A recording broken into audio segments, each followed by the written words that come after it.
Good morning and welcome to today's public event hosted by the Middle East Institute's Countering Terrorism and Extremism program. My name is Charles Lister. I'm a senior fellow here at MEI, where I direct our programs on Syria and on counterterrorism. In the context of today and tomorrow's struggle against the challenges and threats associated with terrorism, few issues could be more important than the topic of today's discussion: an uncertain future, prospects for ISIS detainees in Syria and Iraq. And we gather here today on an auspicious day, the 2-year anniversary of the capture of the village in eastern Syria, al-Baghouz, which was the last pocket of ISIS territorial control in its Syrian Iraqi heartland.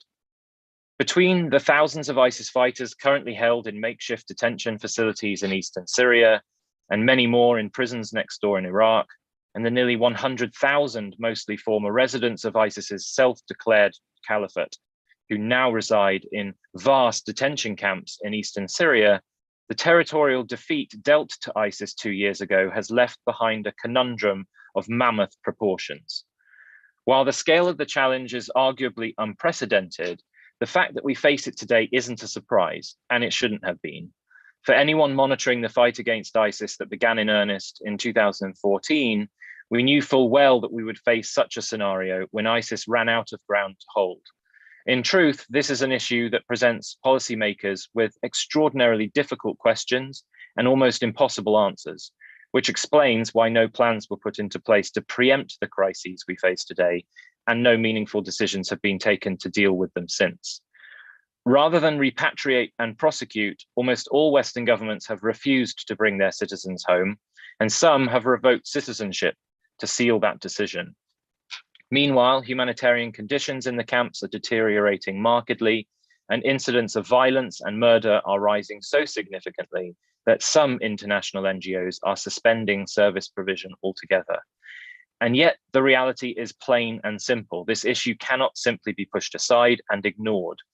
Many analysts and policymakers have spent years speaking of the vital importance that US facilities in Iraq, like Camp Booker, played in laying the foundations for ISIS. Well, what we've seen and watched and allowed to build, expand, and now fester in Syria makes Camp Booker look like child's play.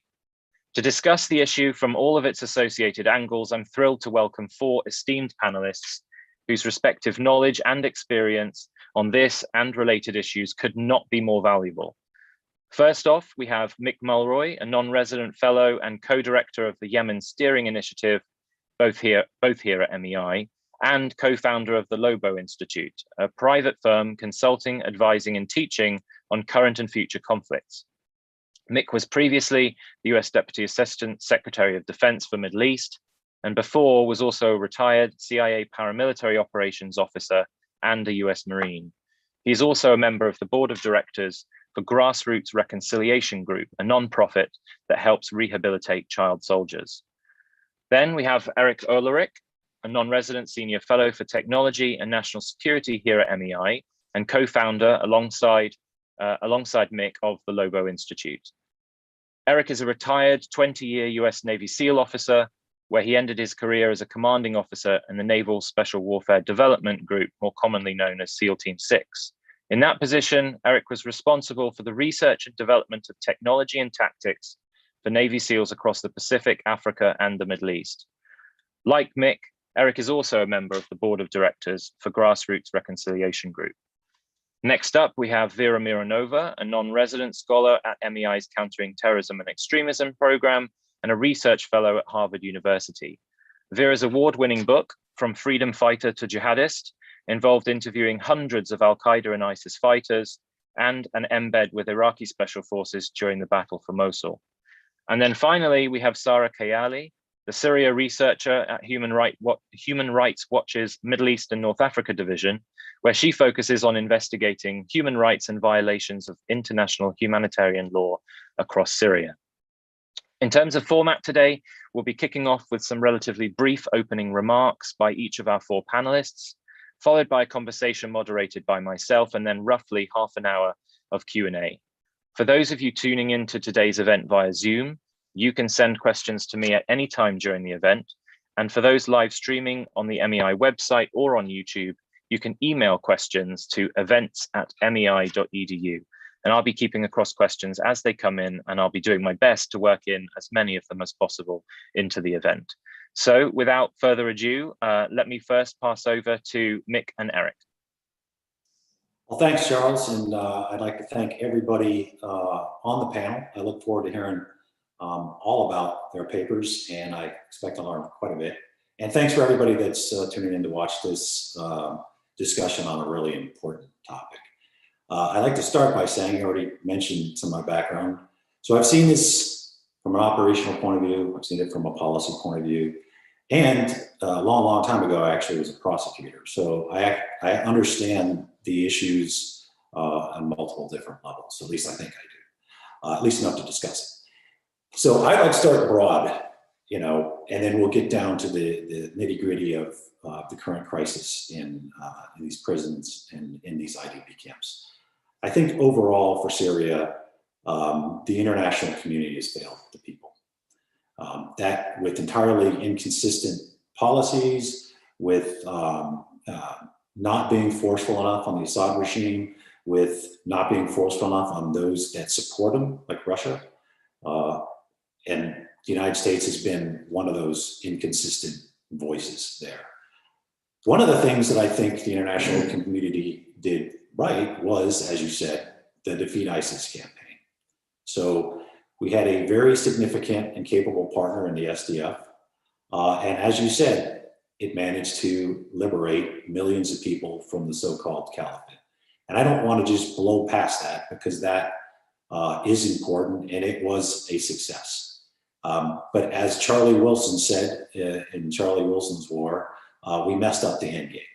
And he didn't say messed up, but you know my point. We need to make sure that we don't continually mess up the end game. And that is going to be a full international effort, hopefully led by the United States, to stabilize this region, provide economic opportunity so that people can return to their homes and have a reason and a way to exist.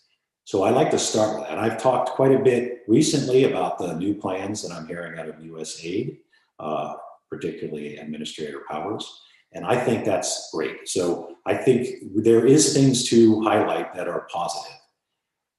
With that, we have the crises that we're here to talk about today. The IDP camps, for example, at Al-Hol. They are tens of thousands of kids that are in those camps. Many of them have only been exposed to the ideology of ISIS. If we don't do something to change the trajectory, they are likely going to be the next generation of ISIS. So it is the right thing to do to educate and rehabilitate these children for them and for the rest of the world, so that we don't have to come together again and defeat another so-called caliphate of ISIS in the future. And the second one, and what we're really going to be talking about today, is the prisons. First, I'd like to start by saying that this should be an international owned problem. The SDF is a non-state actor that has limited resources and is trying to deal with, Turkish incursion into their region, housing thousands of fighters, all while many in the international community sit on the sidelines and critique their capacity to do so.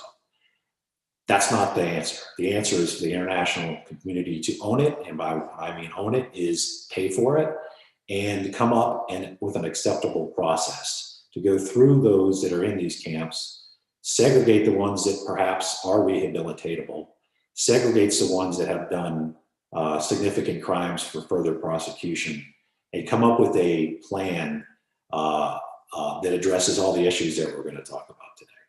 So I'll stop there and turn it over to my partner, Eric, for a little more details on our paper. Yeah, thank you. So Mick laid out some of the broad kind of approaches and some of the inconsistencies. I'm going to neck it down a little bit more. Historically, since 9/11, as whether it be the U.S. or the U.S. with partners have gone after key individuals. within the first 5 minutes of trying to decide whether to go after a terrorist or not, the question always arises, what's the ultimate disposition? And the ultimate disposition means, what's the due process if, you know, if the person that you're looking to take out of the terrorist gene pool, you get your hands on. And I've seen that either the rights of a country, judicial rights of a country, are applied to people that are not their citizens. We've seen that. And we've also seen that the rights of citizens of a country have not been adhered to, of which is one of the examples that you know, Vera or Sarah will also walk you through. So it's gone both ways. And I've even seen it to the point where we won't go after a terrorist, a very deadly terrorist in the international community, because we can't sort through what the ultimate disposition of said terrorist would be.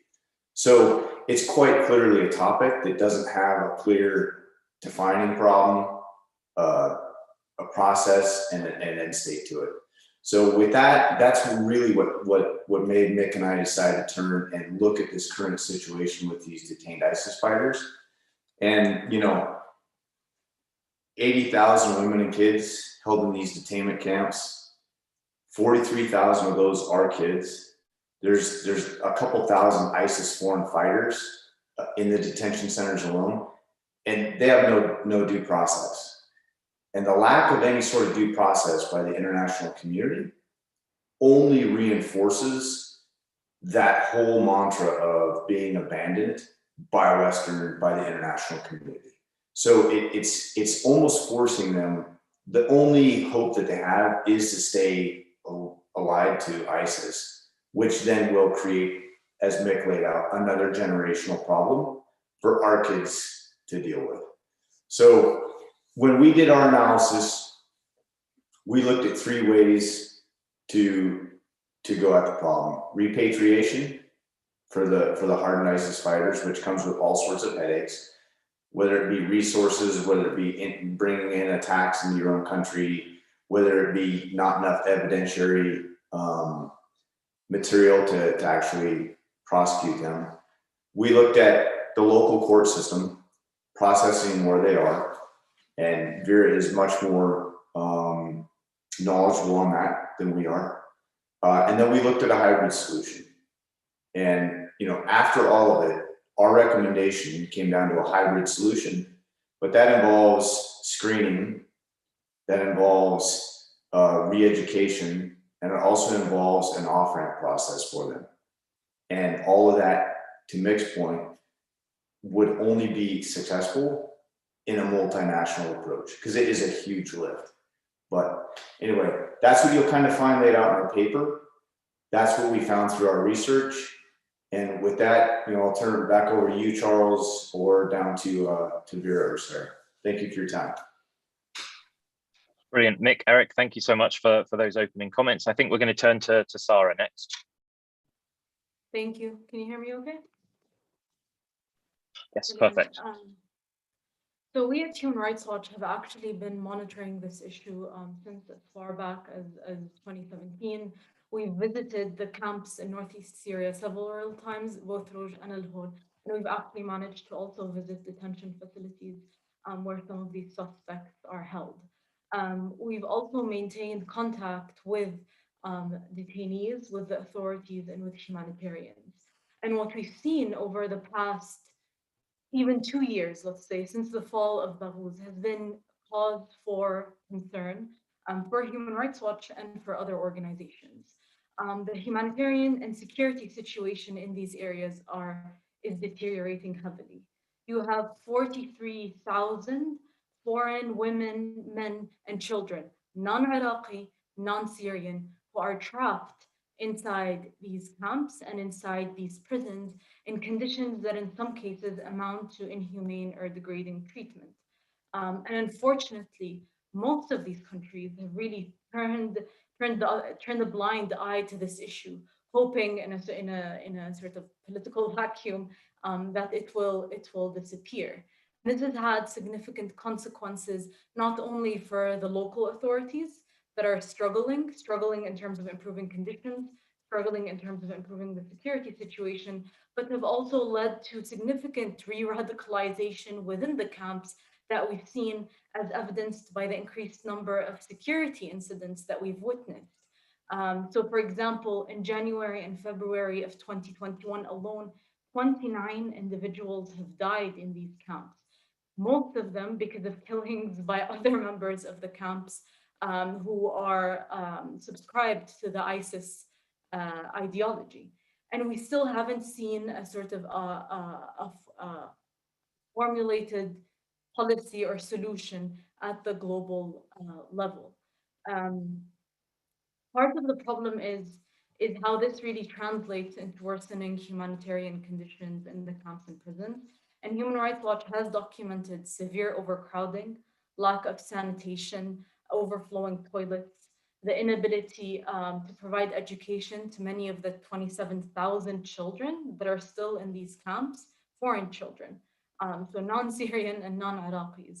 And when we speak to the authorities about this, they say there's very little aid that's going in, and they simply don't have the capacity to be able to provide these services. I mean, we need to remember that these individuals are basically being kept in makeshift prisons, in makeshift camps, that are not designed to take on this large number. What we've also seen is also significant restrictions on movements and zero screening of foreigners in particular, especially in the camps. And this to us has actually led Human Rights Watch to find this to be arbitrary detention, even in the camps, and indefinite detention in violation of both the obligations of the local authorities, but also the obligations of home countries that are able to do something to alleviate some of the pressure and to improve the human rights situation of their citizens. We have called on countries to repatriate their foreign nationals,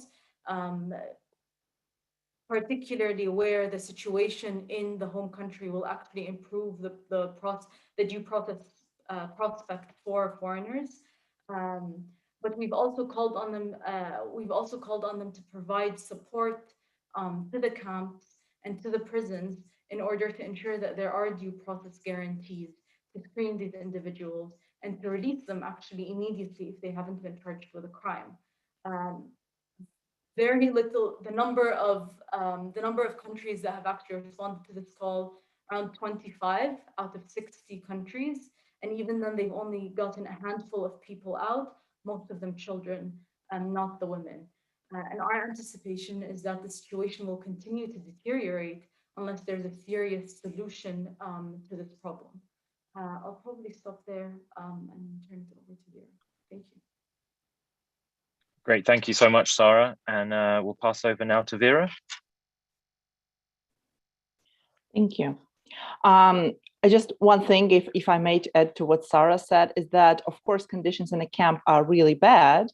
I mean, but when you look in a context, there are other camps, right, in Syria, in Iraq, with locals and victims of ISIS. And comparing to them, Al-Hol is actually a pretty good camp. They're much worse. So it's all like, look, it's all, we need to compare.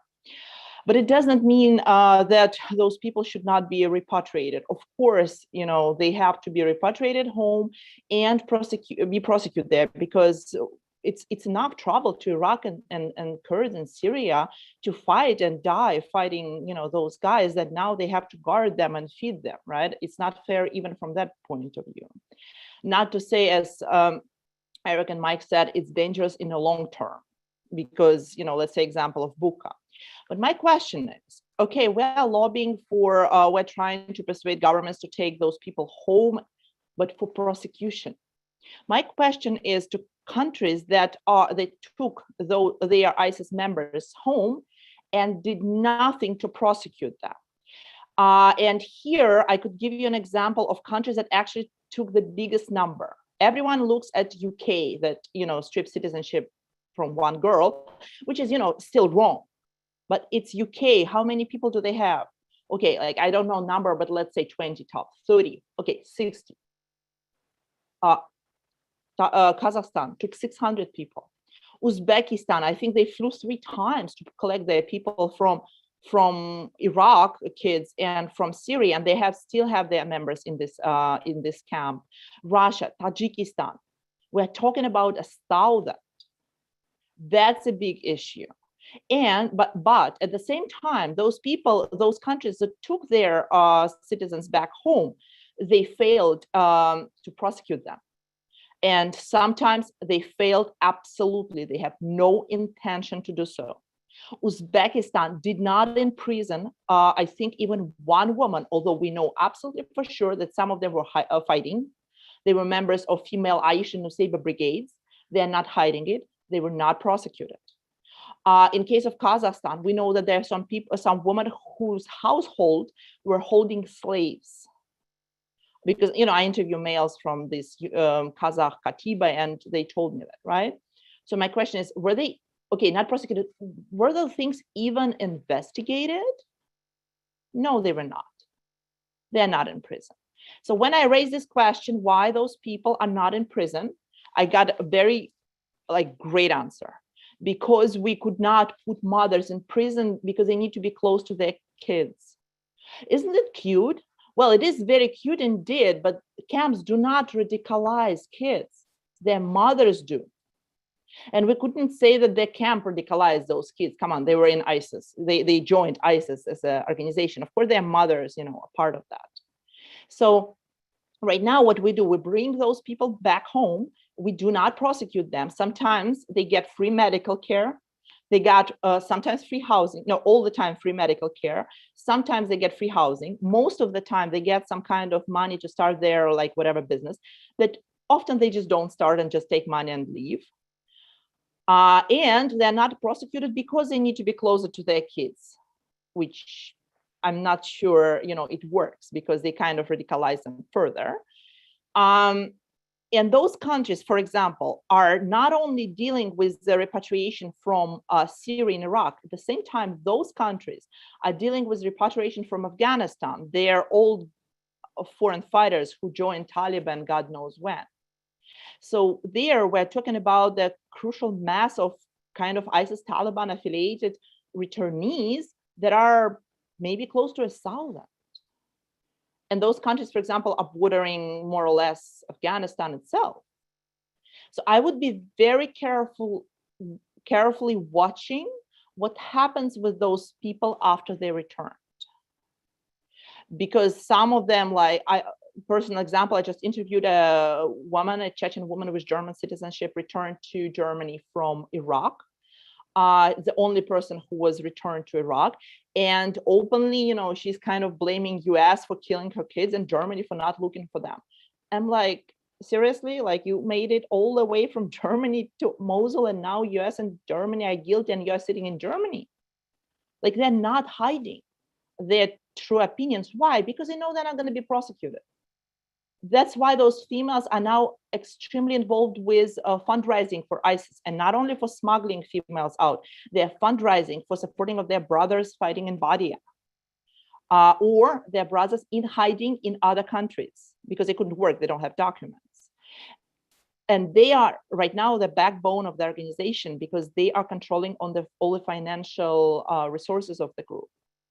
And they're doing it very openly on Telegram, Facebook, just open it. Why? Because they know they are not going to be prosecuted. So I think we need to start focusing on what happens to those repatriated, because Buka camp in Iraq was bad, but right now we could have Buka in all of the countries, where we bring those people back. And we facilitate that. Thanks. Great, thank you, Vera, or maybe not thank you, because some of that was fairly concerning to hear. I think there's an awful lot to sort of tackle from the get-go, but maybe I'll start by kind of going back to some of the things that our panel has raised in their opening comments, and I'll start with Mick. You used a phrase in your opening remarks where we messed up the end game, which I think is obviously quite astute. And my question to you is largely, as someone who was until 2019 at the heart of, I imagine, a lot of these discussions about, this is the challenge we have now inherited. This is what it means. What are our avenues to deal with it? I guess my question is kind of two parts. In the last year or two, there's been a lot of sort of international discussion about prospects for some form of an international judicial mechanism or tribunal that could be set up in northeastern Syria, but none of that seems to have really led to anything. But I wonder if I could get your take on, as a former insider, what some of those discussions looked like, and was there ever a real belief that that was actually possible, and if so, in what sense or in what format? And then the other question is related to that, but away from the judicial side of things, more on the aid side. And I think another thing you said in your comments was that you'd been quite encouraged by things you'd heard about USAID plans, I think if I heard you right, as it pertains to this issue. I'm just wondering if you could sort of expand a bit on that and what that means to you. Yeah, sure, Charles. So on your first question on the International Tribunal, I mean, it is important to note that in a traditional conflict between state and state participants, if you will, or adversaries, when you capture somebody who's the enemy, they become prisoners of war, and that's acceptable. And with the idea that when hostilities cease, that person, unless they've done some kind of war crimes, would be returned. That's not the case here, right? So we have non-state actors and some state actors fighting a terrorist organization. There's no chance of some kind of surrender and end of hostilities type of document. So that's one of the things that super complicates terrorists being held or incarcerated, whether it's in Syria, Iraq, or Guantanamo Bay, right? So it's important to point that part out. I think there always has been an interest, and I believe, and somebody in your audience will correct me if I'm wrong, I believe the SDF has also supported an international tribunal. And I think that should be more than just a prosecution. It should be also, as Sarah has pointed out, it should also ensure that the standards of basic human needs and care are met, that there is a process, that people are screened and segregated, right? So that the hardcore aren't with perhaps somebody who's less hardcore or leadership, et cetera. We don't want to turn this into an ISIS academy, all these locations. But that should be part of what an international tribunal does. And it should, with the ones that could be eventually released, identify those people, help them get rehabilitated, and potentially even a vocation, so that when they have something to get out, they have some capacity to do that. There was a lot of effort, and I'm sure everybody was aware, by the Pentagon and the State Department, and I'm sure there is now, to repatriate as many as we could with countries that would take them. I can say, from talking to many of the prosecutors and the policy folks from those countries, it's extraordinarily difficult to prosecute people that are taken off the battlefield when it comes just to basic evidentiary standards in those countries. Chain of custody. How do you know he was an ISIS person? What did he do as an ISIS person? Where's the witnesses? Where's the actual evidence? Those are difficult things when most of them don't exist or won't be coming back with the person to the country to actually be available to prosecute them under their own evidentiary standards. So I do want to point out that this isn't like an easy solution that, us now on the sidelines are throwing. It is complicated. So we're going to have to come together to do something like an international tribunal that is holistic. So it looks at all the conditions, and like Eric mentioned, we don't want to not do that and actually create a problem where these people that are in there, or people that sympathize and that are not in these camps, start looking at the international community even more negatively, and just build the idea of that. So I'll stop there on that question. Your second question was about aid. Oh, yes. So some of the judicial stuff, and then what's the aid, some of the aid inside. Yeah, so we were on again, off again with stabilization funding, at least, when I was in the Pentagon. I think, and I can't speak for everybody there, but I think everybody in the Pentagon actually never wanted to be on and off again. We wanted to they have substantial amounts of stabilization funding.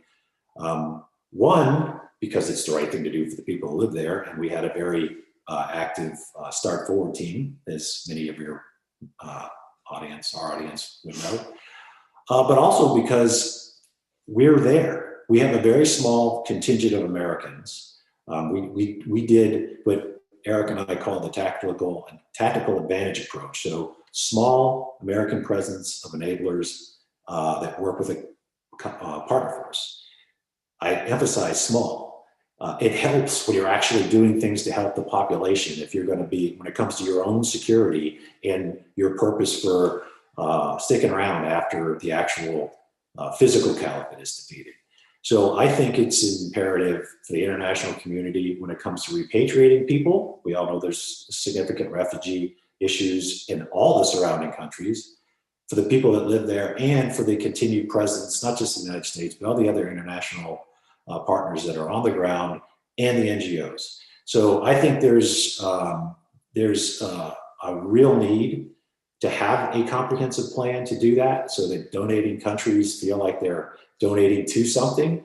And I think, from what I hear, and I want to get ahead of them, but from what I hear, that is exactly what they're looking at. And if that is the case, I think that's really good.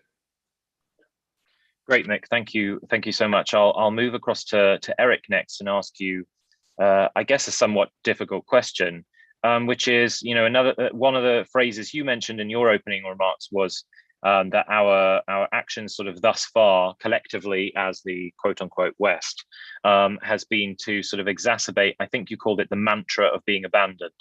And I guess that kind of touches on an issue that continues to be debated amongst analysts and experts and practitioners of counterterrorism, CVE, which is essentially kind of what defines the core drivers and reasons why people are radicalized, remain radicalized, or may potentially be re-radicalized, to use a term that I think Sarah touched upon. Is this a case whereby, as some kind of more conservative politicians in Europe, for example, have said, when a citizen of ours travels to somewhere like Syria and decides to join ISIS, they've essentially severed themselves from their home country, and they don't deserve the rights that they would otherwise have enjoyed. Now, there's that approach, or there's the approach which I think you were implying, which is you will always have those rights, and if you bring them back, there is a chance that that individual may not necessarily be a long-term proponent of ISIS or violent extremist ideologies. Does that stand up for you as someone who has operated sort of operationally in this world for a long time? Are you once and forever an extremist, or is there a chance here not just for repatriation but for rehabilitation?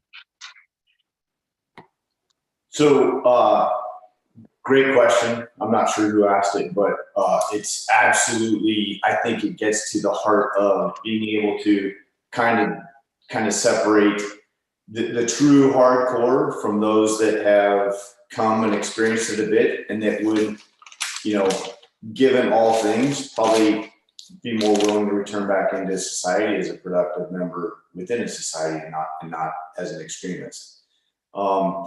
I'll use Tunisia as an example. So at the height of fighting within the ISIS caliphate, there were a healthy number of Tunisian foreign fighters that were going into Syria and Iraq and fighting. And from all of the internal ISIS reports, they respected the Tunisians as hardcore fighters. Like they brought the hammer when they were involved in operations. And to the point that they even had a Tunisian brigade, and they moved that brigade around the battlefield to really have the effect that they were looking for. So at the time I was working specific to Africa, I was terribly concerned with the returning foreign fighters from Tunisia that were going to come back to the African continent. I thought with the foothold that they already had in Libya, combined with returning foreign fighters into Tunisia, that we could hit a tipping point there that would start to metastasize across the continent. So as a counter-extremist operator, that was my concern at the time. A large number of those Tunisians had returned home. The Tunisian government took the approach that war is ugly. People kind of went to war in the Middle East, in Syria and Iraq. They came back. They were not hardcore extremists. So they did invest in those people coming back. They did detain them, basically under a house arrest thing, but they screened them. And they were able to pretty much sort through who is going to continue to be an extremist and who is ready to plug back into Tunisian society and go back to being a mechanic or a taxi driver, or you name the occupation. There was one attack there in the center of Tunis. It was on their art. It was like basically in their art museum. So there is the risk of bringing extremists back and screening them and having them, trick the system. I'm not saying that it's foolproof at all, but the vast majority are willing to come back and plug into society. So that is a way that they are able to not reinforce the mantra of once an extremist, always an extremist, because that approach right there is what will allow us to continue to turn a blind eye, not really give the support that's needed right now in these camps, and not really have any process for these people that have been, were a part of that combat. And that is just going to exacerbate the problem and keep it as a continuation for years. So to answer your question, Charles, no, I believe that 95% of the detained fighters are able to be rehabilitated, but it's on us to provide the way that rehabilitation looks like. Got it. Thank you so much. And I imagine we'll come onto the repatriation issue again as the conversation continues, but I'll move over to Sarah again and come back to some of the things you touched upon, and particularly the sort of humanitarian conditions or the living conditions in the camps. And, obviously you've described, and I described in my opening remarks, how bad things are, and they really are particularly bad. I think Vera implied that it's obviously not just the camps in Syria, but this is a collective problem across both Iraq and Syria. But if I ask a Syria-focused question, and the reason for that will become clear in a second, I guess my question is, the solution here appears to be obvious. The humanitarian conditions need to be improved, but clearly there is a reason or reasons why they're not. One of them I think is obvious, and that's security. But I imagine there are also issues related to access. And one of them perhaps is related to, and this is really coming to my question, in Syria writ large, humanitarian access cross-border has dramatically been reduced over the last 18 months or so, with the only official UN-mandated crossing now in northwestern Syria, which is of no use to service any of these camps. So I guess my question is, beyond security concerns, is cross-border access a significant issue that is impeding the humanitarian conditions or in the improvement of those conditions in these camps? And if so, from your perspective, what is the solution to some of that? Are there alternative avenues? I assume not via Damascus, but essentially the simple question is, how do we fix it?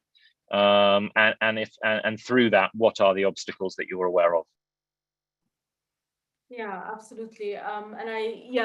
From our assessment and the sort of what the research that we've done, it's very clear that the closure of the UN Security Council authorized cross-border mechanism into northeast Syria has had a significant impact, particularly in terms of the sort of healthcare, but also in terms of scale of operations, in terms of humanitarian operations in northeast Syria. In the camps as well, Al-Hol was also affected, according to the humanitarians that we spoke to, and that's, the solution there is, and that applies actually across northeast Syria, in some cases in some parts of northwest Syria that have been impacted by the closure of one of the border crossings, and it's simply a question of scale. From our perspective, the answer is there needs to be a collective effort to reauthorize the cross-border mechanism as a whole, and there needs to be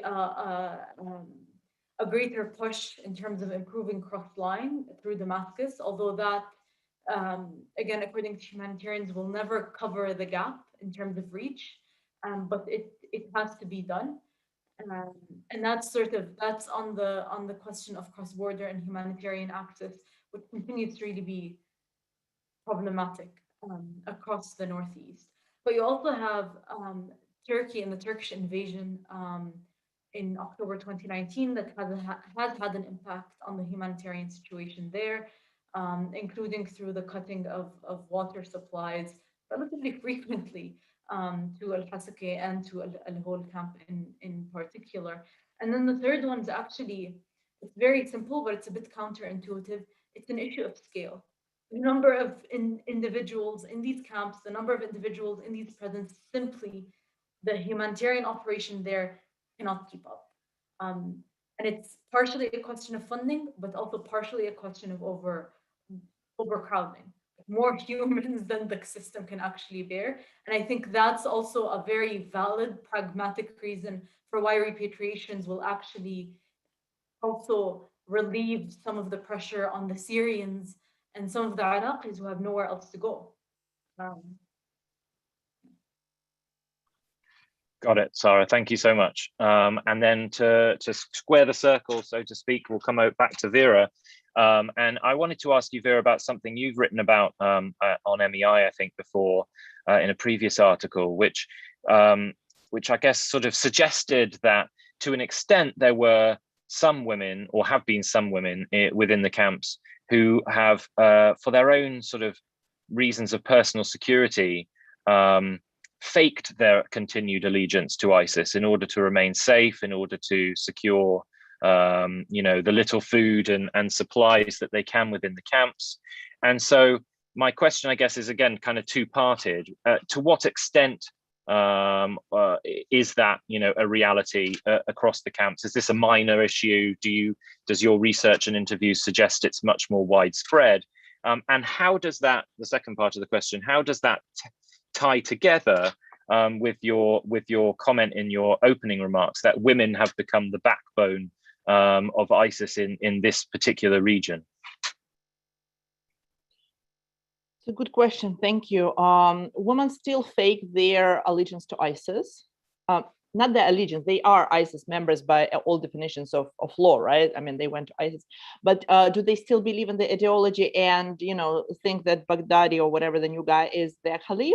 A lot of women do fake it for not security so much. No one would actually touch you there, but for money reasons. So basically, if you don't have anyone to support you from abroad, you better fake it, because they have better access to money, they have better access to cell phones. For example, in Rosh camp, where Westerners are, the cell phone issue, if you're poor or your family is afraid to send you money, because in Europe, pretend to be ISIS. Like, I would even recommend that, just because that's the only way you're going to survive. There are no other mechanism, and especially we are facilitating it with our laws and policies of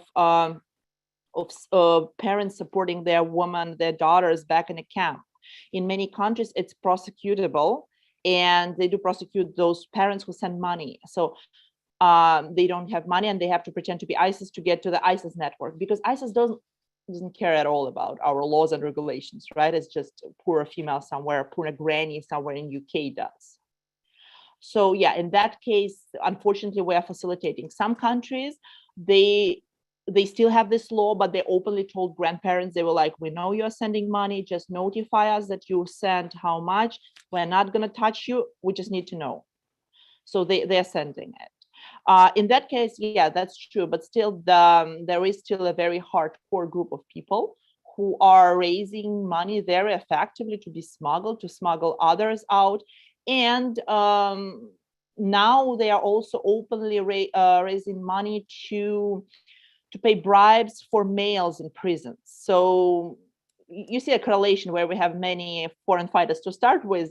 Rule of law does not quite work, right? Former Soviet Union. In that case, there are a lot of males who came back, and you could basically not be ISIS for $15,000 in some countries. So you are totally clean. You pay the bribe, you go home. Awesome. And you even get your passport back, so you could, travel to Europe, no problem. and it costs like 15,000, not more than that. So they're raising money for their husbands to pay the bribe to the court and be free men again. Right. Okay. Thank you, Vera. Again, some troubling insight from you. I think I'll circle back around to Eric and Mick and perhaps ask you both the same question. So feel free to tackle it however you'd like. But I guess it's a bigger question, so perhaps there's ways that you can do that. So obviously, it's no secret to you. There's an ongoing debate in the US about, whether we should even be in Syria. And if we should be, how sustainable is our troop presence in the Northeast? And obviously having a presence means that we're sort of directly engaged in the issues that we're discussing today. So the 40,000-foot question is, in your personal opinions and with all of your experience in mind, how sustainable is our small footprint presence, all things considered? And then beyond that, I think we all recognize that we're not going to be there forever. And assuming the worst case scenario comes true, which is that by the time we do eventually depart, this issue will not have been dealt with. Former ISIS fighters and family members will still be stuck in makeshift prisons and camps. Who takes over responsibility for these facilities? Is it Damascus? Is it Russia? Is it some other body? And I wonder if you could just paint a picture of what that looks like. Sure. I think starting with the kind of broader question, since as everybody knows, I think we're looking at this question in a lot of countries, Afghanistan included, obviously Somalia and Syria, about the US military presence. My take is we should be on a constant trajectory to try to lower our presence, remove our forces, but it should be completely attached to circumstances on the ground, not election cycles, not anything else. And I think Syria is actually, and one of the things that kind of frustrated us the most, that Syria is actually a model, at least from the military perspective, of how to do an operation like that with very few Americans' presence. And that's one of the reasons I'm saying it frustrated is because we're constantly being told to make a smaller footprint or get out altogether. Now, we managed to maintain our presence there in our partnership with the SDF, which was absolutely essential. But I do think it's a model for how to do these type of operations with a minimal US presence. We actually have a paper that's going to come out from MEI fairly soon, I think, that talks about the issues of policymakers setting caps on troops rather than allowing the commander to say, what is my mission? And then let me tell you how many troops I have, and how the consequences could be more risk to the troops that are there, potentially less observed fires, for example, where you might have more civilian casualties because we don't have the proper amounts of Americans there. But so my take is right now it is sustainable. We have a partnership. We have experts that have been there for an extensive period of time, not just military, people who deal with humanitarian aid and stabilization fundings. And they have to be there, quite frankly, because the way the laws go when it comes to distribution of stabilization funding within the United States. We tried to get some authority for the DoD folks there to do that, but essentially at the end of the day, it's USAID and it's the State Department, and that's who it should be. So I think we have a good prospect for our capacity to be there and to stay there until we've decided with intelligence assessment that it's okay for us to lower our presence. And if that's the case, fine, but it shouldn't be based on any I think political decisions in the extent that you want to have something before an election cycle or something. Yeah, and Charles, I would just add the military is there on the security aspect of it. I think that there was a definite window of opportunity to kind of really flood the zone there with a humanitarian effort and to do some sort of a screening process. That window of opportunity is closing. The security is now becoming questionable in parts of of Syria. You know, ISIS is active again. They are starting to conduct more attacks. So the presence needs to be sustained. It's not that hard to sustain. It's a very small presence, as Mick laid out. We can provide with minimal investment a tactical advantage. But we keep learning this lesson that we decouple the security from then the stabilization. I mean, we've learned it repeatedly, and we continue to miss that mark. So this is where hopefully maybe some more awareness of it and a bit more of a meshing, we could get that right. But I think that's kind of the overall topic that we're all hitting from different angles, whether it's Mick, myself, Vera, or Sarah. Got it. Thank you. Thank you very much. And then taking along the theme of shooting one question at two people, I'll do one now to Sarah and Vera, hoping, I guess, that you'll take this on from different angles. One of the developments we've seen over the last 6 months or so, certainly over the last 6 months, has been an increasing number of local amnesties. And again, I'm talking on the Syrian side of the context here. Local amnesties, agreements between the SDF and camp administrators and local tribes, whereby local Syrian detainees and residents of the camps have been released in large numbers, essentially to the custody of their tribal group. There's been a lot of mixed reporting about the consequences of those amnesties, whether or not this is a sign of the SDF giving in concession to the Arab tribes and perhaps has less to do with the ISIS dynamic, or on the other hand, whether this might be a smart move and something for which the tribes can take responsibility.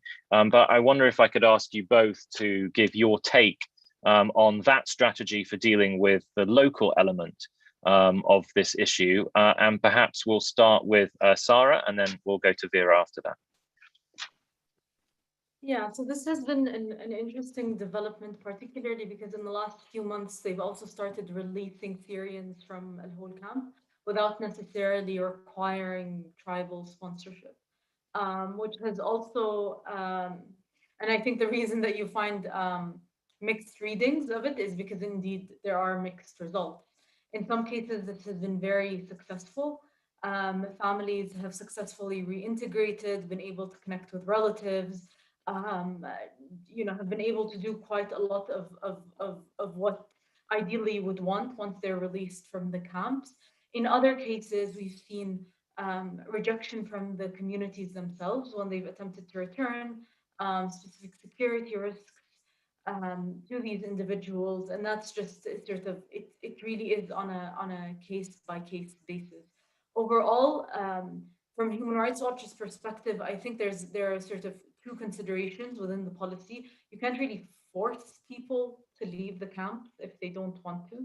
You shouldn't, particularly if they are required to return to areas where they have other security concerns, like areas that are held by the Syrian government, or where they think there is a significant ISIS resurgence and they simply don't want to go back. So that's one element to take into consideration. The other is that if you are detaining them in the camps, sort of the other side of it, you have to have a very good reason for restricting their movement significantly. So if they want to leave and you haven't charged them with a crime, they should be released.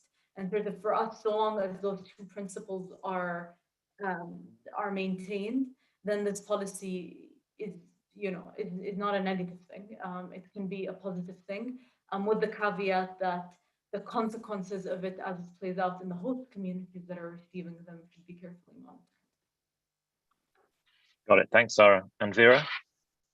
I think it's a crucial question, and I'm also very carefully watching results of it, because looking from Iraqi perspective, it's a very interesting development because, as you know, in Iraq, they prosecute absolutely everyone for ever touching ISIS, and they give them 25 years, and this system is like abused because you need only 2 anonymous witnesses to say that someone is ISIS, and he gets death sentence. Very convenient for land disputes, disputes with a lover, works great. So of course, prisons are overpopulated, and they are people are there for working as an electrician under ISIS. So I think that the example of Syria is very important right now to see in the next couple of months or half a year to see what we could do in Iraq. Because the way, I don't know if it's going to work or not, right? We would, I guess, see. But the way they approach it in Iraq is not going to work.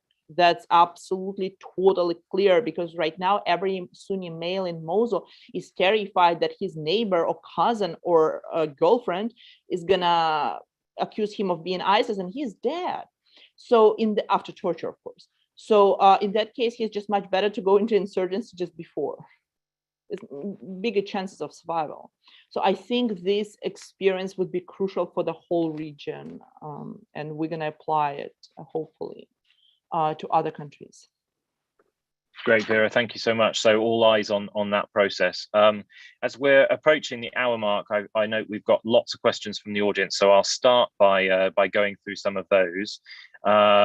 They don't, by and large, appear to be directed at anyone in particular, so perhaps I'll pick and choose, but then also feel free to interject to anyone on the panel where it might interest you. But the first question and comment comes from Peter Galbraith, who is someone I know has worked in recent months quite a fair bit on repatriating children from camps in Syria. And he mentions that in a comment. But his question is essentially hitting on the key point, which is children do not deserve to be detained in any form, no matter the circumstance. So why are we not forcing foreign governments, the governments from which these children come from, to repatriate children, even if it means repatriating them without their mothers?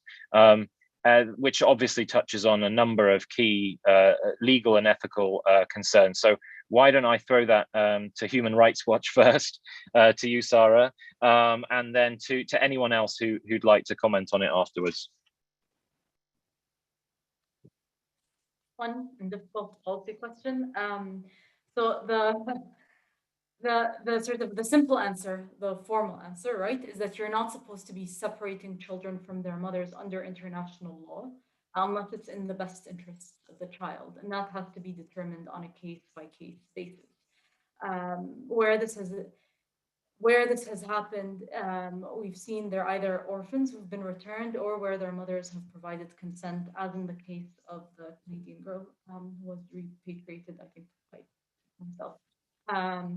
So that's sort of where we've seen this case. The sort of the more pragmatic answer to this question is, and that sort of gives you a window of assessing the circumstances and assessing the circumstances to the kids. The more pragmatic answer is that that's actually an excuse that we've seen countries take. We haven't seen, they've said we can't repatriate because we can't separate them. And that's not something that we've sort of seen play out on the local end. And that, I think that's a sort of, it's an important distinction, because it's from our perspective, it's more of an excuse than a reality. And people are really taking on the more sympathetic cases, the easy ones to repatriate. I think the third point that I would make from our perspective is really a point of going back to principles a little, and that's really the reality that we shouldn't be, I mean, children are victims first and foremost, but we shouldn't be using that as an excuse to leave the women and even the men behind in sort of in this limbo land. And I say this understanding the difficulties in terms of prosecution, understanding the logistical difficulties, but the sort of the macro point here is that this won't go away if you leave them in northeast Syria. It just will not disappear. Got it. Anyone else? Mick? Yeah, Charles, like you mentioned at the beginning, Eric and I do a lot of work with kids that have been forced to be soldiers. And some of the programs that we've seen that are effective are, for example, the tribal validation programs, where the kids have to go back to a tribe. A lot of them are told they can't because they've done horrible things and they'll never be accepted back. So simply being accepted back by the tribe is part of the healing process. And so I'd like to highlight that. I know there's mixed results, as Vera has said. with the tribal program, but at least in regards with kids who have been forced to be soldiers, we've seen a lot of success there. I would obviously point out the legal issues of taking a child away from his mother or his or her mother and going back to another country. I don't know the legal process of that. It seems to be extraordinarily complicated if they didn't want to go. But something that is to, I think it was Peter's question, these kids are in these detainment camps or in these internally displaced persons camps to no fault of their own. That is why it's so important to educate, rehabilitate, and give them a chance at the future, because when they become adults, if they want to walk out of there and go somewhere else, they should be able to. They didn't do anything that would allow them to be incarcerated. So it is going to be a necessity to help give these, and I totally understand that the mothers are going to have a huge influence on what they learn in these camps. So we're going to have to focus on that first. But we have to try to do something to give these kids an alternate view of the world, because they will be able to walk away from those camps eventually, and we want them to walk away into society and be productive. And Charles, I would just say, in the course of our research, there were a couple really good ideas to filter through some of this, because I mean, really, what we're talking about is extremism within the mothers, and how is that translated to the kids? And then we're victimizing the kids because of the actions of the parents, right? So, Mick and I were trying to figure out this morning. We didn't come up with this. We couldn't remember if it was in a phone call with Vera or one of the advisors for Global Institute. But her recommendation was that the education that ends up landing in the camps, gear it towards the Iraqi curriculum, because at that point in time, you're automatically engineering really good local off-ramps, and for the children, so you're investing in them, one, and two, the mothers that are not going to allow their kids to be educated at a basic level, they're already highlighting themselves as being, part of the problem, which is kind of, what Vera's been talking about as far as the mother's role and influence in that. So there are ways to help with the screening process in ways that are constructive for the kids, and also help identify who your real problems are. But I think to Mick's point, we have to always look at the kids as the victims in this, and continuing to treat them as victims. It is not going to. It's what will reaffirm ISIS 2.0, vice having local or international off ramps that are viable. Great, Erica. Let me kind of just piggyback on some of that. And as you all have just said, as Sarah, Mick, and Erica all just said, children have to be treated as victims from the outset.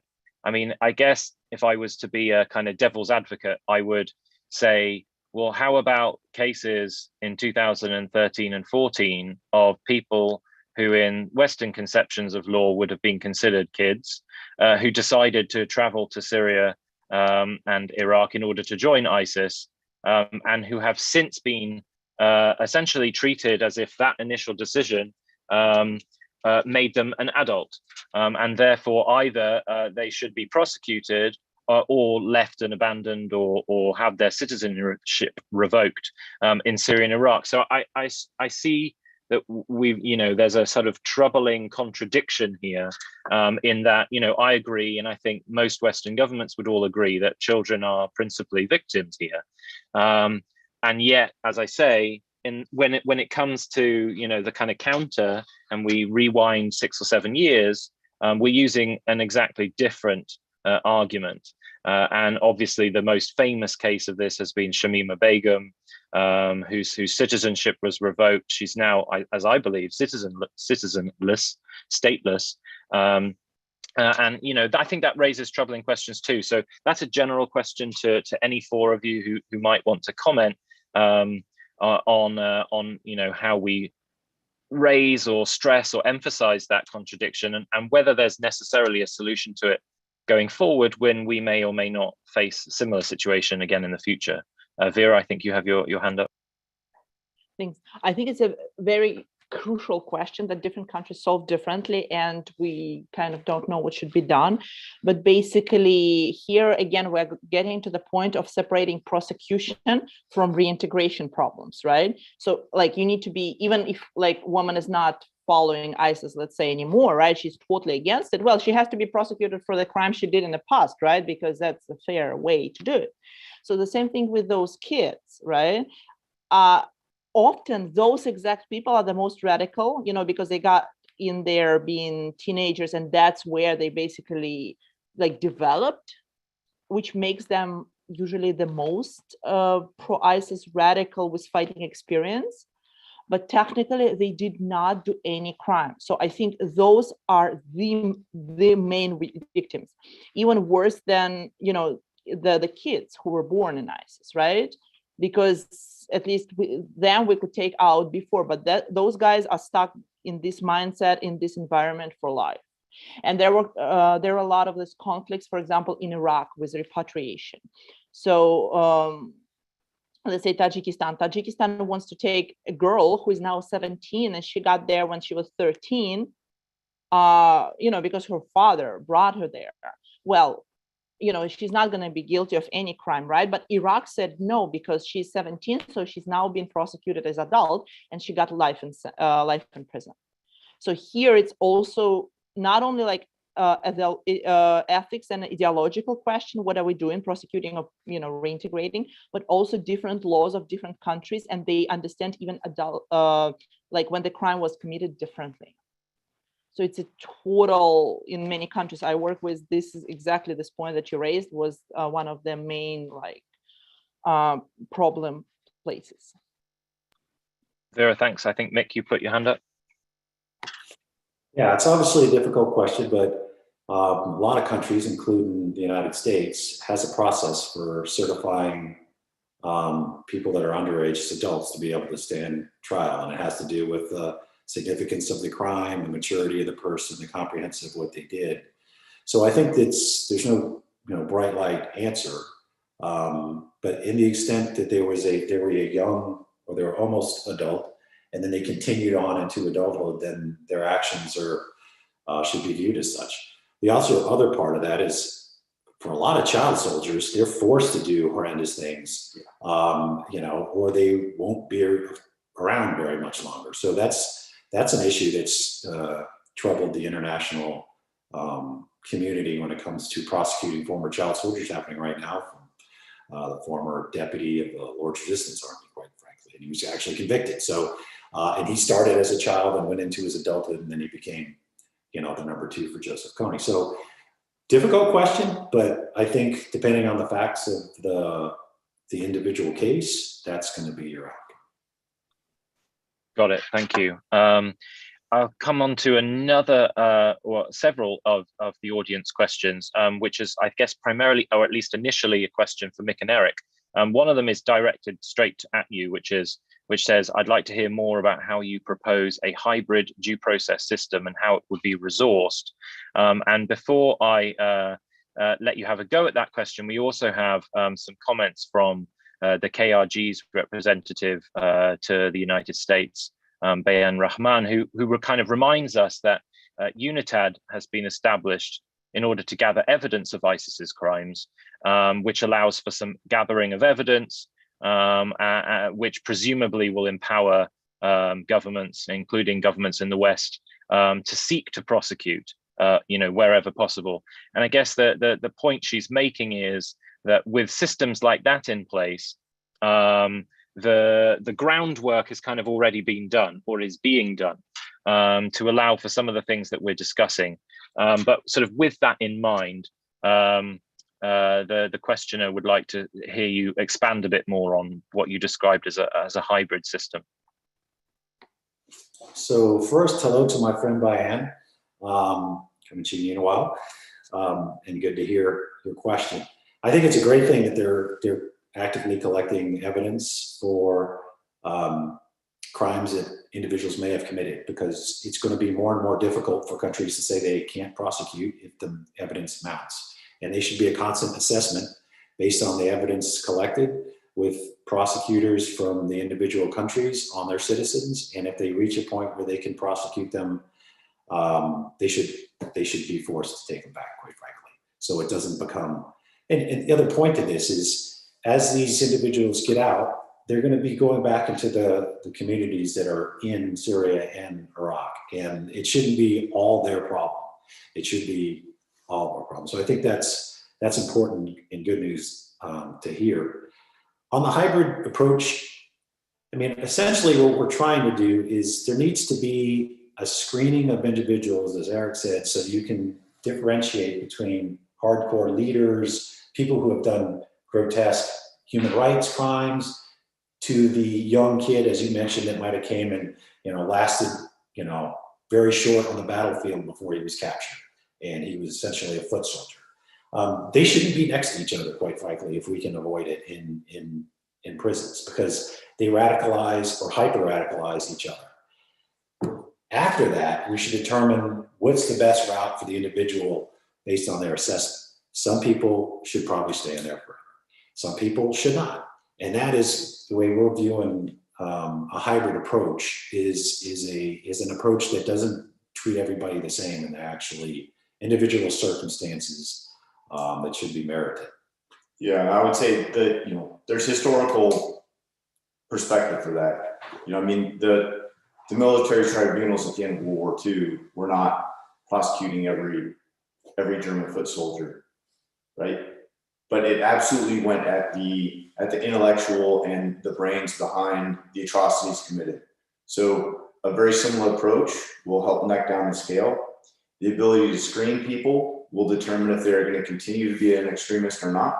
That will drive right there the ability to rehabilitate and off-ramp or not.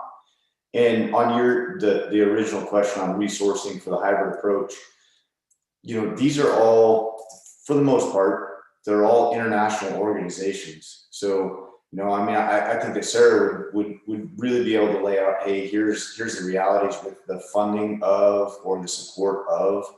But this is this has to be an international approach. There's multiple nations of citizens that are being held. So I don't think it's up to only USAID, or maybe this falls within the UN. I'm not an expert on that. I would defer to to Sarah really on that. Vera, I know you wanted to insert here. I actually worked in UNITAD in 2019, and actually working with evidences. And I want to just mention, so first of all, talking about UNITAD, which is a great initiative to investigate top leadership, as Eric said. We need to be very clear here that UNITAD has only a mandate for Iraq. There is no way they could touch Syria. They don't have mandate, and plus talk to Russia and China in UN Security Council, right? And in terms of prosecuting foreign fighters, as we know, majority of foreign fighters, especially Europeans and Europeans, they were on Syrian territories. They didn't fight in Iraq, and majority of those who did fight in Iraq, they're dead. So in that foreign fighters, so in that sense, UNITAD is not anywhere close to mechanism to help prosecute foreign fighters who are still alive. Got it, Vera. Thank you. Unless Sarah had anything to add here, I have actually a question for you, Vera, directly, and it ties on to exactly the point you were making here, which was that we need to be distinguishing, in some cases at least, between Iraq and Syria. And there's one question that asks you to sort of delve a bit deeper onto the Iraq side of this equation, because I think a lot of our discussion has been more Syria focused than Iraq. Can you explain a bit more about the judicial process in Iraq? How effective is it? Have we seen any changes from, I think, the early process, which was quite widely reported to be kind of rapid 30-second trials, mass incarceration? Have we seen any changes of that? And what's your general assessment of the process on the Iraq side of the border? Thank you. I like to bring good news here, right?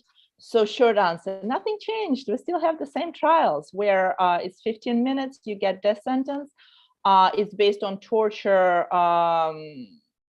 And two anonymous witness statements or something like that. Absolutely nothing changes. Overcrowded prisons with a rape in prison. People who run those prisons demand money from you for every day you are there that you are not beaten. Disaster. I conducted a very extensive 5-year research project about what should be done with those courts. And it's not only government that is okay with that, but it's also people who are ISIS victims who are okay with that. So when we did surveys of victims in Mosul saying what should be done with ISIS folks, foreign folks, the nice answer was, oh, they shouldn't go to prison. They shouldn't waste our resources. Let them just shoot them, no problems. So it's really, really bad, and it's fueling insurgency big times because those people have nothing else. Like they couldn't even surrender because in Iraq, if you surrender or you're captured, you get in the same death sentence. So like if you're, happen to be an ISIS fighter just because you happen to be there because you ran out of food, I don't know, and either you surrender and get tortured, killed in prison, or you continue insurgency and maybe there is hope that you live longer and maybe there is hope of you actually survive. Well, no one in a normal mind would just surrender. So this terrible issue with the justice system in Iraq is fueling insurgency, and it should be changed as soon as possible if we want sustainability in the country.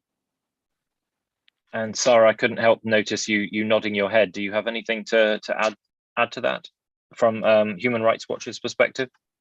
Yeah, so I mean, Human Rights Watch has extensively documented very similar concerns with regards to the Iraqi process. 15 minutes, confessions extracted by torture applies to foreigners and Iraqis alike. And I think that's it's very concerning to us to the point where we actually actively don't request the repatriation of Iraqis because of the due process issues that you find in Iraq. I just wanted to touch very briefly on the whole funding tribunal issue. Yeah, I mean, there are a number of countries that could fund similar to what they're doing with the IIIM, similar to what have happened in different hybrid tribunals. So it could be UN motivated or it could be with the international community. I think the question with regards to Syria, where there's no UNITAD, and that's for good reason, is that most people who work on this file would want to actually extend the jurisdiction to all crimes committed in Syria, including by the Syrian government and other parties to the conflict, which probably will not pass within the UN Security Council, as we've seen multiple times. So that's a question that needs to be kept in mind when talking about hybrid tribunals or international justice. Great, thank you so much, and thanks for reminding us of the IIIM. As it happens, I'd done some work with them as well, preparing sort of evidentiary ground for exactly this issue. So I think that's important to bear in mind as well. I have a sort of a general question, which is open to any of you. It's kind of a specific one, but it looks at essentially to what extent is ISIS writ large actually able to penetrate, influence, support, or fuel the dynamics within the camps themselves. So I guess, another way of asking the question is the violence and indications of radicalization an internal dynamic within the camps, or is this something that's being driven from the outside? I guess as an extension of that, I'd be interested in, how do we know that? Have there been arrests made? Is there evidence that ISIS is inserting itself in and out of the camp? So I'll leave it to any of you to jump in first, but that was a question to the whole panel. Vera? I could talk only here about foreign annex. I don't know Iraqi side, where majority, all of those killings were. We need to be very clear, there are no killings in foreign annex. But in foreign annex, the issue with ISIS influence is kind of two ways. So first, it's money. So a lot of women, they have to show this ISIS activities all over the place just to ask for more money. That's why we have all that stuff all over internet, and it's more on the internet than it is in reality. So in reality, one guy says something like Daula Baki, and 25 cell phones record him and send to all of their friends like, oh, give us money. So in that, that's one side. And another side are women whose husbands are still alive, and they're either fighting still in Badia, or they are in hiding, or they're in Hasaka prison.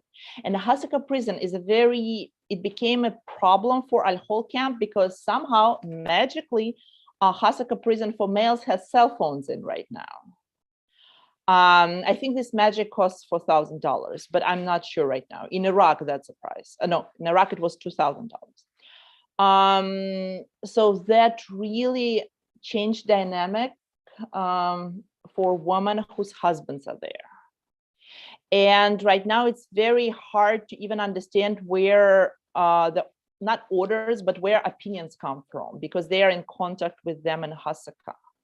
So it made it really harder to understand where is the source of stuff that is going on in the camp. Thanks. Got it. Thanks, Vera. I have a question. Perhaps I'll aim this one first at Mick and Eric, and see if Vera and Sarah want to join in. But it's on the more kind of counterterrorism financing side of things. There's been a lot of reporting over the last year or so about informal fundraising channels being used within some of these camps, using social media apps, Bitcoin, almost all sort of online mechanisms. I wonder, both of you having come out of government and having worked also on the more sort of military and operational level, what from your awareness, what is the US government and its allies able to do to interdict some of this more informal financing activity? This is no longer the kind of financing from the old days where necessarily we have bank accounts, wire transfers, suitcases of cash, but we're dealing in a different kind of currency now. So in your experience, what are we actually really able to do to kind of interdict and to prevent that kind of activity? So to start with, Charles, I mean, obviously both Eric and I had access to information, and we're not going to get into any of that right here. With that said, I think it is obviously an issue that the more there is these cyber currencies, these untrackable ways to pay through apps and an actual currency that's not even legal tender, right? But you can use them in many places. But to the question, I think it's just a significant problem because money drives operations, quite frankly, whether it's our former operations or the operations of a terrorist organization. That was one of the reasons, not to get off track, but that was one of the reasons why we really wanted to ensure that we stayed and secured the oil facilities in Syria because of the amount of funding that ISIS got from that in the past. Because once it was cut off, then it's more and more difficult to continue an insurgency and obviously do external operations, which are fairly expensive. But so to the question, it's going to be a challenge. The people that do that specifically are increasing in size and scope and capabilities because of that reason. And I think there's always going to be like a cat and mouse game, if you will, between the adapting to this by not just terrorists, but drug dealers and all sorts of nefarious people, and those that are tasked with capturing them and prosecuting. It is going to be a challenge, and it's something that I think everybody's taking into account. Yeah, the only thing I would add there, Charles, is that, I mean, it highlights the point that Vera just brought up. $4,000 for cell phone access in Syria, $2,000 for cell phone access in Iraq. That phone isn't just a phone. That phone is actually your ability to communicate with the outside world. It's the ability to do things like fund transfers, whether it be Bitcoin or other cryptocurrency. So it's absolutely an evolving problem. It's getting harder and harder for governments to be able to deal with.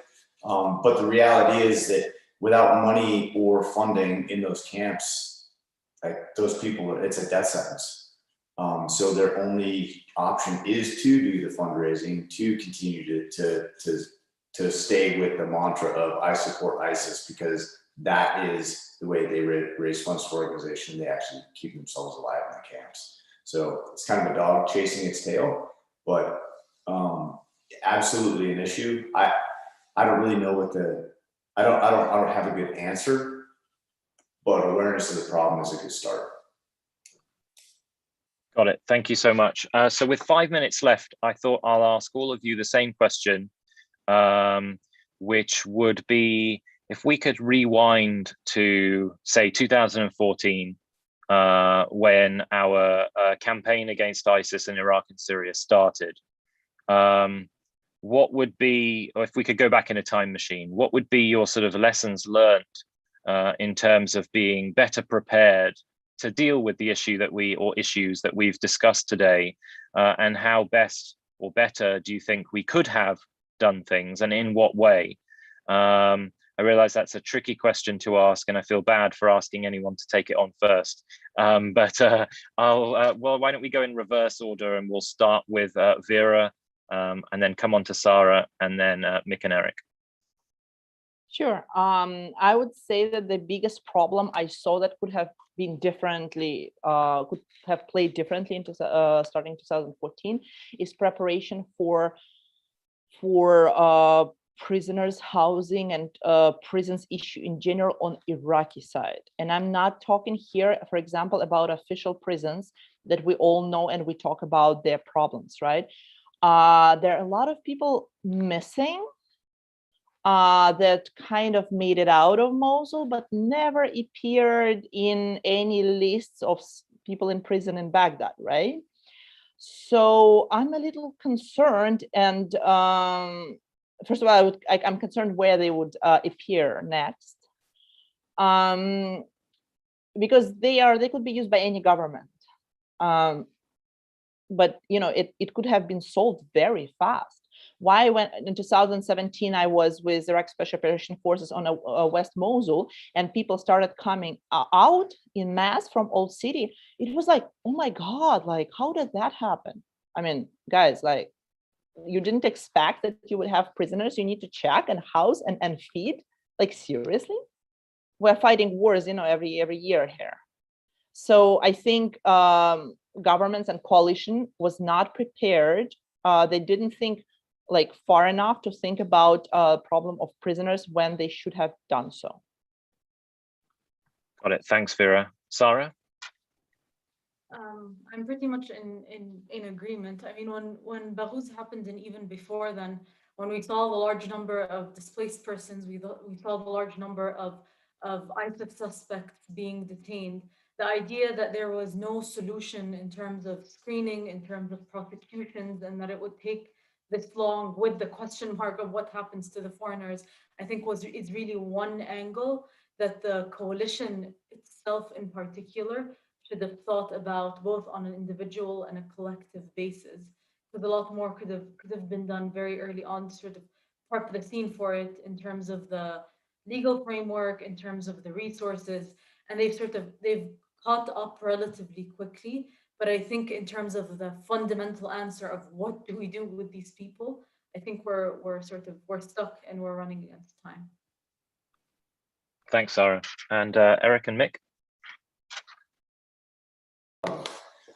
So Charles, in 2014, I was right there on the Iraq Jordanian border, and I watched right as ISIS started to come out of the kind of the ungoverned regions of of Syria, and they started to sweep southeast down across Iraq. As a person innately or intimately involved in the terrorist operations at the time, I would say that, and collectively within my colleagues, the opinion was the quicker we get at this problem, the less of a problem it's going to be to tackle. We just felt that an ounce of prevention was worth a pound of cure. And it kind of got to such a problem. And the international community had to weather a number of attacks before it really motivated people to put resources and effort behind it. So rewinding to 2014, I would say that we were a bit slow, and it allowed that problem to compound. And now we're still dealing with the compounding of the problem. So that would be the different approach that I would have on it. One, and two, I said it before this morning, I'll say it again. We have not learned how to really intercouple the security and the stability. That continues to be a lesson learned, both for the United States as a country, but more broadly as an international effort. In a number of places, you can see it repeat itself. So that would be what I would do personally. Mick? So then where we started, I think, during this time, I moved from the operational sphere into the policy sphere, but I'll just focus on the policy sphere. We should have been much more consistent with our message against the regime. We should have been much more forceful. We shouldn't have kept changing our minds on whether or how much we wanted that to be changed. When it came to the one thing that I highlighted as a success, the ISIS campaign, I think we need to go into that explaining to those that it isn't just about the physical defeat of a terrorist organization, that they need to understand that this type of campaign goes from a kinetic, obviously, to a stabilization one, which in the military parlance, the phase 4. It needs to be a comprehensive planned campaign that goes all the way through the final phase, so that we don't, declare victory and leave prematurely. So I think that's one of the things that I think, and they did a great job, a lot of the people involved for the Defeat ISIS campaign. And I think if we were going to do it again, we just need to explain that, hey guys, this isn't just to defeat this caliphate, this is to ensure it doesn't come back. And by the way, there's going to be a lot of innocent civilians that need assistance at the end of this. So there's some stuff that we need to do in terms of the United States. There's this SAR 2018, if any of your audiences are looking to look further into this. This is the comprehensive plans for stabilization that DOD and State Department and USAID are supposed to work together. There's all sorts of authorities and issues that have caused problems with that. Those need to be fixed. But more importantly, it needs to be an international effort to ensure that we go through the final phase, and the final phase includes all the issues that we talked about today. Great, thank you, Mick. Thanks, Eric. I think we are beyond out of time, so I'll sort of swiftly close things out now. But suffice to say, thank you so much to Eric, to Mick, to Vera, to Sarah, for all of your input and insight today. I think we've covered a huge amount of ground. I think it sounds like we're still some way off of a resolution to this issue, which is, I guess, all the more concerning.